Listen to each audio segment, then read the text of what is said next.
In the quiet town of Mobile, Alabama, there lies a community unlike any other.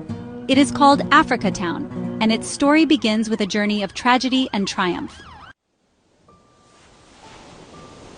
In 1860, long after the United States had banned the importation of enslaved people, a wealthy plantation owner named Timothy Maher made a secret and illegal wager.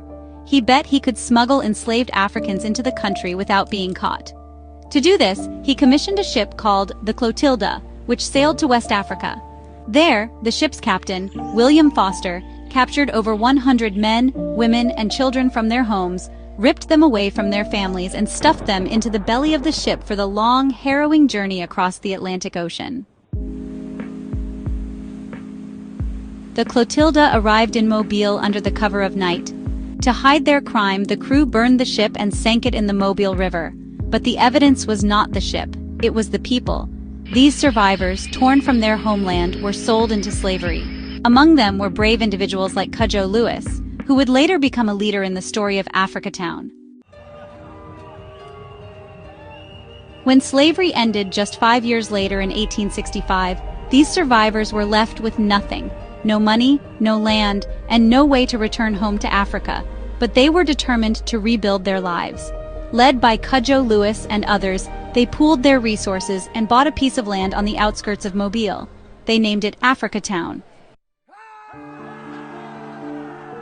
What made Africatown so special was the determination of its founders to hold on to their culture.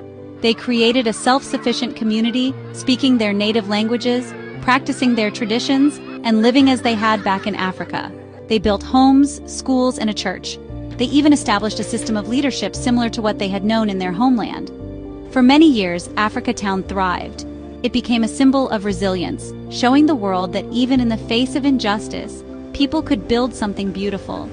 However, over time, the rise of industry in Mobile and the passing of the original founders led to changes in the community. Factories polluted the air and water, and many families moved away for better opportunities. Today, Africatown is a quieter place, but its story is far from forgotten. In 2019, researchers finally found the wreck of the Clotilda in the Mobile River, bringing national attention to Africatown's history. The discovery sparked efforts to preserve the community and honor the legacy of its founders. Visitors can now learn about Africatown at the Africatown Heritage House, a museum that tells the story of the Clotilda and the people who built this remarkable community. Africatown reminds us of the strength and resilience of those who refuse to let injustice define their lives. As you walk through the streets of Africatown today, you can still feel the echoes of the past. It's a story of survival, culture, and hope. A story that teaches us that even in the darkest moments, human strength and unity can shine through.